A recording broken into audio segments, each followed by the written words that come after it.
Did you all hear that? We're now recording. You got a little message. Okay, take it away, Hannah. Hello everyone, my name is Hannah McCarthy. I am an assistant location manager in the film industry. I went to Strode College a long time ago now. I cannot remember how long ago it was. And I studied media and film and a few other things. And I now work in the film industry. I work a lot for Warner Brothers, and I'm actually currently working on a new Warner Brothers production. Probably shouldn't say this, but I'm working on the new Flash film, and we're in the middle of filming at the moment. Wow, that sounds exciting. So you get lots of secrets you probably have to keep, I imagine. Yes, exactly, including what I'm working on. But there we go. It's done now. I've said it. When's that public knowledge? When should we actually put this video? Well, they know it's in the public knowledge that we're filming at the moment, but the film will be released next summer. Okay, all right. So it is sort of public domain information. Yes. A little bit. Oh, okay, all right. We're not going to get you sacked if this gets shared too early. That would be a terrible way. Okay, fab. So you mentioned that assistant location manager. We'll obviously get on to a bit later on talking about your journey to become an assistant location manager. But I just wonder if you can tell us, for people that don't know, what that actually entails. Sure. So I work in the locations department. It's a department in the film industry that I don't think many people know about, but I'm quite biased, but I'd say it's the best one. Basically, our job is we find the locations for the productions, we scout them out, we pitch them to the director and producers.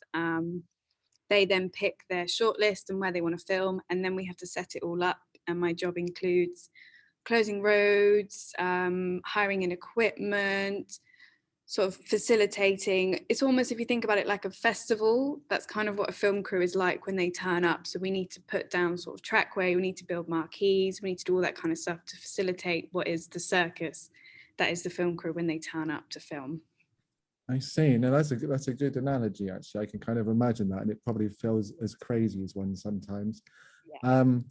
And you said it's the best department. I mean, obviously you get to feel a bit like a god by going around and closing roads, but yeah. Why else do you enjoy that so much?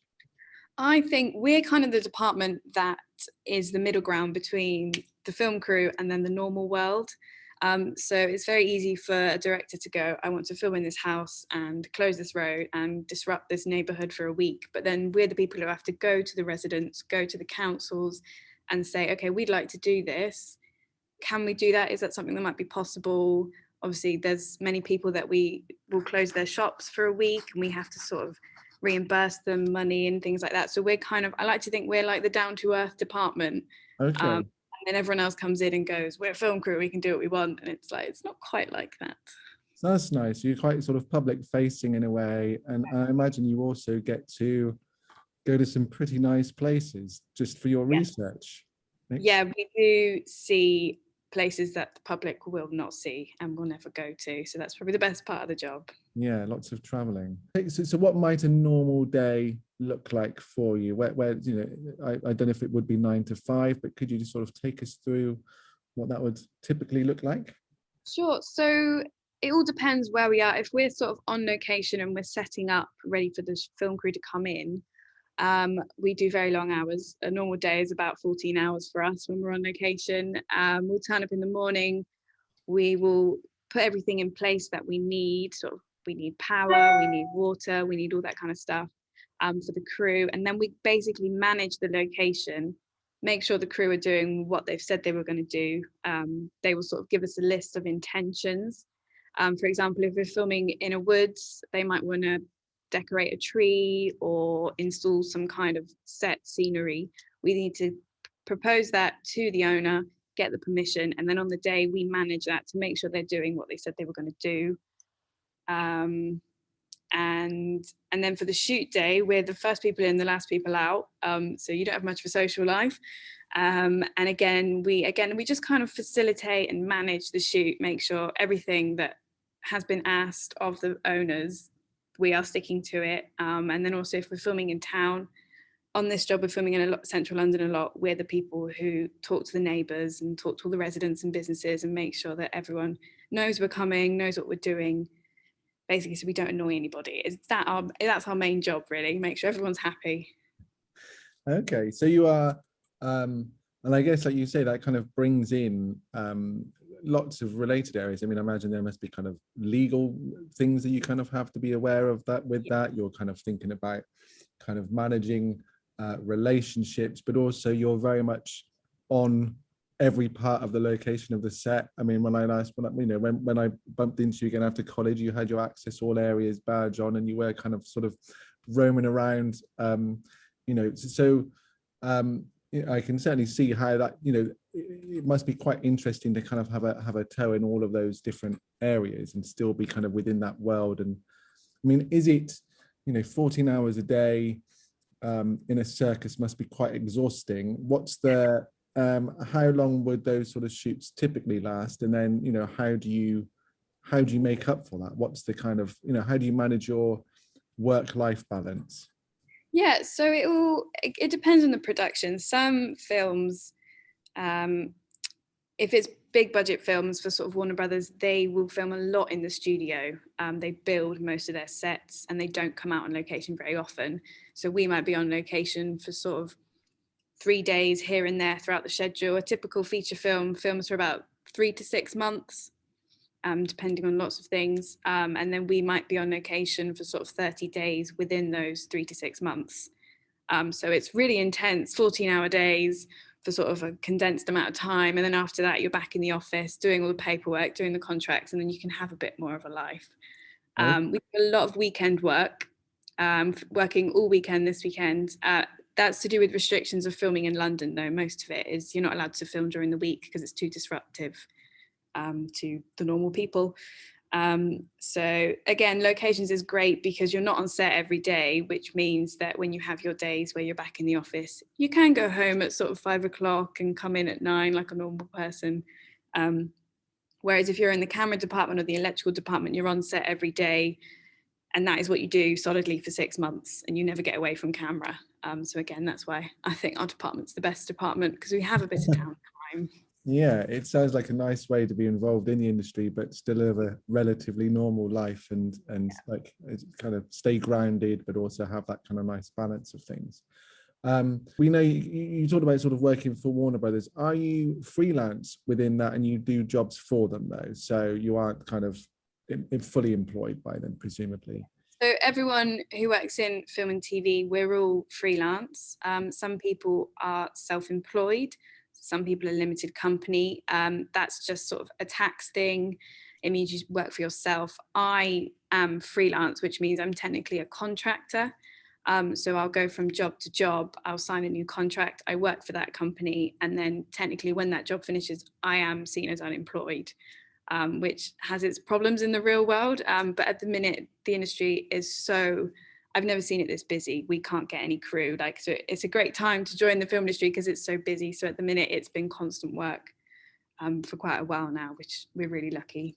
Yeah, I've heard this when we were doing some sessions back along and speaking to someone who's doing a session later on, who works a bit more in TV, but he was saying the same, that it's got really, really busy. There seems to be have been, I suppose, with the rise of streaming as well, there's been a surge of kind of investment in a lot of film and TV production, particularly in the UK. And he was saying the same, that after, and also I suppose a lot of backlog in terms of catching up from the pandemic, of course. So I imagine that kind of had some effect.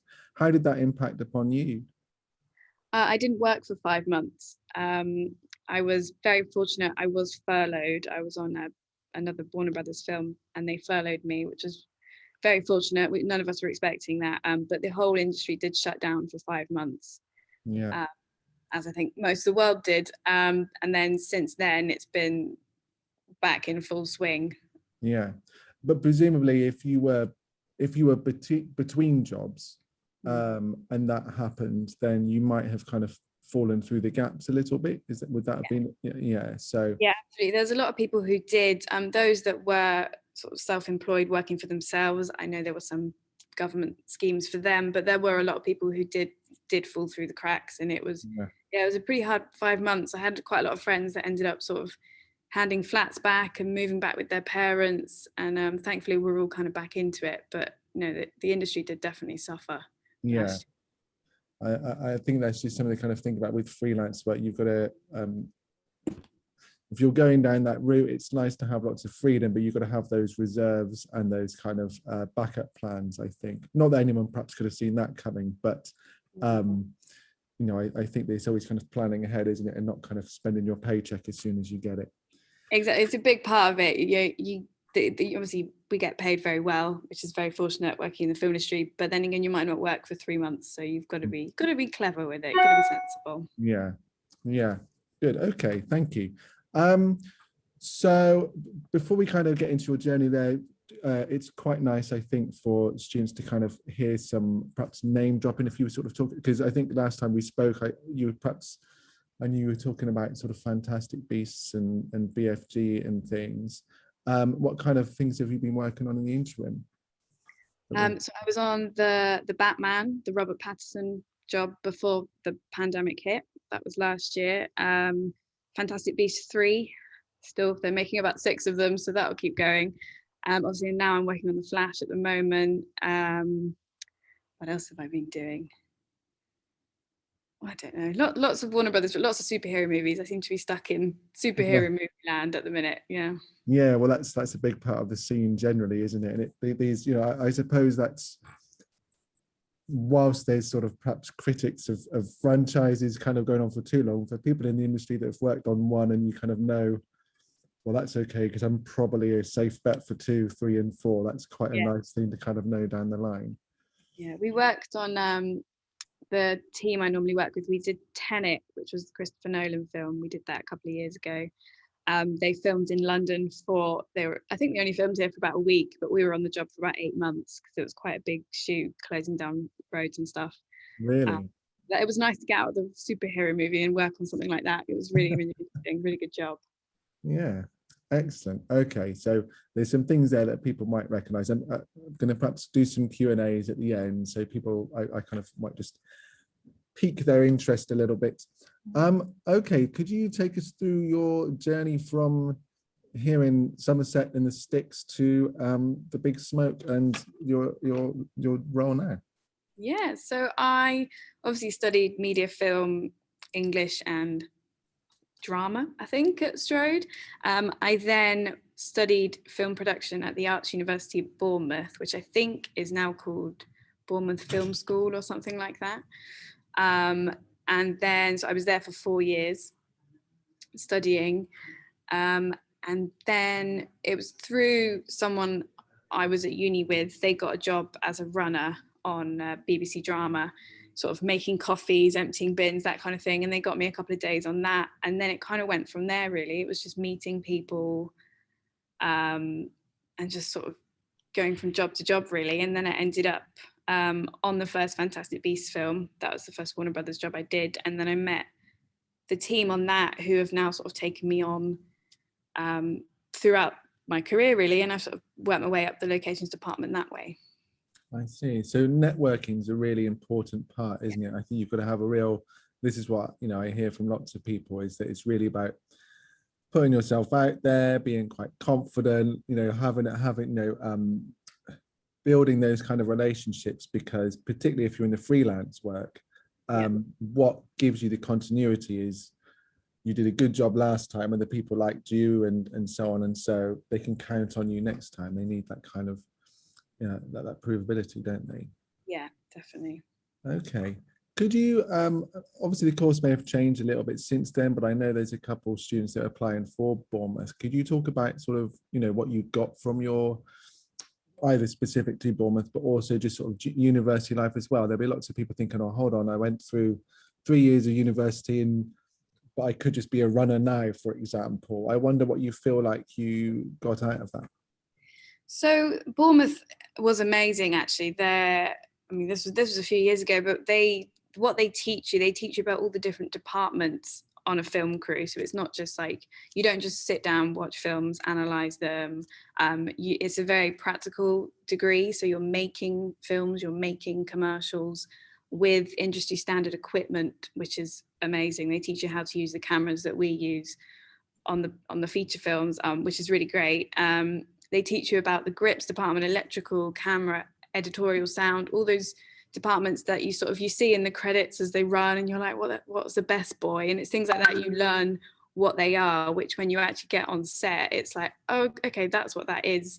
I know it's obviously when you're at uni, you'll be studying as a director or a producer, and then when you step out of that, you're then essentially you're bottom of the pile of the industry, but the experience just by what people do and how a set kind of runs is really beneficial, and you're not completely walking in blind, because it is quite, when you walk on set, I remember the first time I walked on set, it was very overwhelming, because you're like, there's hundreds of people, most of them are standing around, and I don't really know what they're all doing, but I know Bournemouth was great because it did tell you things like the best boy and the gaffer, who they are, and it's just really good knowledge to have. Yeah, well, particularly I suppose in your role where you're communicating with lots of those people, but yeah, we've all kind of looked at the credits at the end and thought, why do they need so many people? Yeah. A lot of people stand around. A lot of people are standing around. And where do you see, so you're I think the title you said was assistant location manager. I imagine the next step after that is just locations manager. I don't know. How do you see your career progressing from where you are now? What would you like to be? Where would you like to be in 4 or 5 years' time? Yeah, people keep telling me I should be a location manager already, which is very nice to hear. So I'm hoping in the next year or two I do step up, and then some people stay a location manager forever. On the bigger films, there's a supervising location manager who sort of runs the location managers. So that's another option. Or quite a lot of people who go into locations, they sort of do that for a few years, and then they'll go into production and work their way up that way. Because again, it's this, you have the idea of what everybody does, and they kind of go hand in hand, those two departments. So for example, if you're interested in producing or anything like that, I would say it's a really good way of building your skill set through the locations department, and then you can move into production that way. Okay. And is that, are you thinking that as a possible end game for you, or are you just happy where you are and try not to think that far ahead? Quite happy where I am, to be honest. I'm not sure I want that pressure of going into production. I quite like locations. I'll stay where I am. So I do like the idea of just traveling around so much. I think that you must get to see so much of the country and the world. I can see the appeal of that. Great. Okay. Do you have? I mean, you kind of implied a lot of it, but for people listening, what sort of advice would you give? In terms of they are either in their first or second year at Strode now, doing perhaps a media-related course. What would be the kind of key things that you would like to highlight to them? I think the biggest one is, I mean, I know growing up in Somerset is, there's not a lot going on, and I always sort of was like, I want to work in film, and it was always like, oh, it's never going to happen. So don't think like that is like the big thing, because I did, and I was like, oh, in Somerset, I'm not going to end up in London working in the film industry, but it does happen. So don't let that be a big, oh, I can't do that because I don't know anybody, because I actually, there's so many people in the film industry who I've met who are from Devon and Cornwall and Somerset. There are so many people, actually more people than there are born in London. So definitely don't let it turn you off, trying to get into the film industry. And I went to uni to study film. You don't need to do that. You don't need a qualification, a degree to work in the film industry. But I did it because it was how I met people who then got me into the industry. So I would really push that. If you want to do it, but you don't know how to get in, I think that's a really good starting point. And also just building the experience and the knowledge. And you'll find that a lot of tutors at uni, they all worked in the film industry or TV industry before. And again, they'll be able to be like, okay, we can get you some work here and there. So I would, if you're interested, study it at uni, definitely what I would advise. What about, have you got any kind of fun anecdotes from the industry that you could talk about? I mean, you mentioned stunts there earlier. I imagine that could be a slightly scary thing to be involved with. If you're what's the what's the most scary, dangerous looking stunt that you've had to oversee? We've had a few low flying helicopter shots. That's pretty exciting. Couple of car explosions, car crashes, that kind of thing. I know at the moment on this one there's a big car crash scene that we're trying to figure out and they want to crash into buildings and things. So that in itself comes with a lot of paperwork, as I'm sure you can imagine. Lots of water, that's quite a big one. Water tanks, water rain rigs, we use them quite a lot for sort of scenes in the streets of London. They like to put in rain, so they have these big cranes that have sort of rain rigs on top that just spray thousands of litres of water all over the cast and crew. It changes with every job. It's never the same. There's another good thing with it is your day's always different. Yeah, excellent. Okay, so I've got a question in from Charles Casano. I'm not sure if I might sort of pick this up myself, but you might better have some input. So it says, do you have to do a film or media related course to study it? And I'm assuming that what Charles means is to study film or media at university, do you have to have done it at college? Hannah isn't a university applications manager, so and it's been a while, so she might not know what the sort of admissions criteria are, and I would suggest that there are plenty of different university options out there, some that would require it and some that wouldn't. I don't know if, Hannah, you obviously did, have you kind of found people that have come into the industry either perhaps do a change in career, or who weren't kind of planning on doing that early on, but then kind of decided a bit later that they did? I mean, is it too late to start now if perhaps that isn't what you've done at college? No, not at all. Most of the people who I work with, they always use the term they fell into the film industry. It seems a lot of people, for example, the construction department, they build the most incredible film sets that look like, I worked on Spider-Man a couple of years ago, and they built Venice in Watford, and it was absolutely incredible. And these guys that built it, they just used to be sort of painters and carpenters who just sort of your local handyman, and then sort of their mate went, oh, can you cover me for a day? And they sort of fell into it that way. And there's so many different skill sets in the film industry. If you want to study art, you can join the art department, and the things they draw and sketch out and storyboarding is just beautiful. And they don't know, you don't need any qualification in the film industry for that. If you're passionate about art and drawing, you can do that department. Or VFX, that's, I'll be honest, that's a department I don't really understand myself, but it's getting bigger and bigger. Every job I do, VFX take over. Everything's green screen. It's all sort of motion capture on the cast. And again, those people, they don't have a film background. They've sort of fallen into it through sort of like coding and that kind of side of things. And there's so many skill sets. I don't think you would need to study film in order to join the industry at all. No.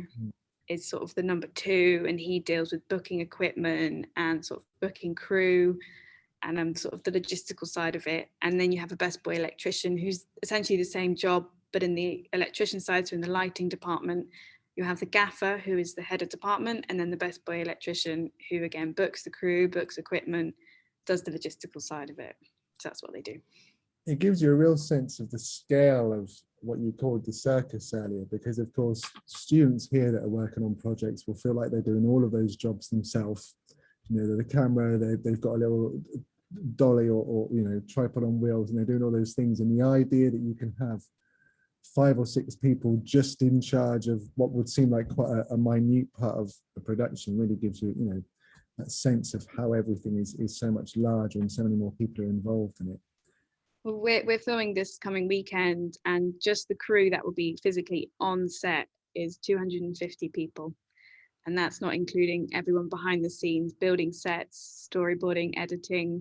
That is just the people stood on the floor around the camera, costume, right. Makeup, sparks, electrical grips, that kind of thing. Yeah, incredible. We won't ask you where in case they all turn up. Well, thank you all for joining us. I'll let you get back to it, Hannah, but thank you so much for talking. And hopefully next year we can perhaps do something a bit more in person and get you down proper.